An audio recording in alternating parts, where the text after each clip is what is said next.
আমি আজকে একটা অ্যাডাল্ট মেয়ে হয়ে আমি রেহাই পাচ্ছি না, তাইলে মেয়েদের বেঁচে থাকার মতো এখানে এই অ্যাটলিস্ট এই বাংলাদেশে কোথাও কোনো আইন আছে কিনা বা কোথাও কোনো সুরক্ষিত কোনো সেল আছে কিনা বলেন, আমরা ওখানে ঢুকে যাই। আমরা মেয়েরা এখানে কোনোভাবেই সেফ না, আমরা মেয়েরা কোনোভাবেই সেফ না। ওই দুইটা ভাই বোন এবং ওই 5-6 জন ছেলে আমার দিকে তাকাই ইঙ্গিত করে হাসাহাসি করতেছিল এবং বিভিন্ন ধরনের সাইনিং দেখাচ্ছিল। এরপরে তার বোন আমাদের সাথে খুবই শার্প করতেছে এবং তারা ওই ছেলেটা আরো কয়েকটা ছেলে ওরা ফোনের মাধ্যমে ডেকে আনছে কিনা কি করছে আমি জানি না, ওরা আমাকে মারতে তেরে আসতেছে, বারবার উল্টাপাল্টা বিহেভ করতেছে, মানে উল্টাপাল্টা গালাগালি করতেছে।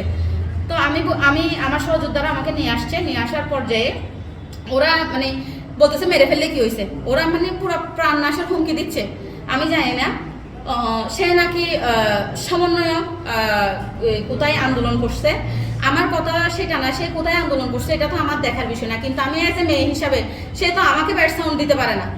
আমার যদি তার সাথে যদি ব্যক্তিগত কোনো ধরনের ক্ল্যাশ থাকতো, রেষারেষি থাকতো, বা আমি যদি তাকে চিনতাম তখন একটা কথা ছিল। এক পর্যায়ে আমি কক্সবাজার সদর মডেল থানায় যাই। সদর মডেল থানায় ঢোকার সময় দেখতেছি যে সে হাতের বাম পাশে দাঁড়াই থাকছে, তারও আরও কিছু ওখানে ফ্রেন্ড সার্কেল ছিল। আমরা যখন চলে যাচ্ছিলাম তার বোন হাতের ডানে দাঁড়াই ছিল, সে আবারও ব্যাড সাউন্ড দেয়। তখন আমি তার বোনকে বলতেছি, আপু আপনি তখন না হয় শোনেন নাই, এখন শুনছেন তো আপনার ভাই যে ব্যাড সাউন্ড দিছে।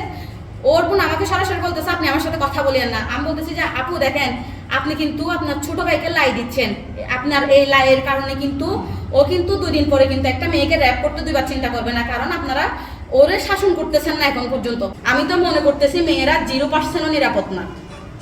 আমি আজকের ঘটনার পরে চিন্তা করতেছি মেয়েরা 0%ও নিরাপদ না। এটার বিষয়ে অলরেডি আমার ফ্যামিলি থেকে ইয়া করা হয়েছে, আমার সহযোদ্ধারাও চাচ্ছে, আমার ফ্যামিলি এবং আমি চাচ্ছি এটার বিষয়ে আমরা মামলা করব।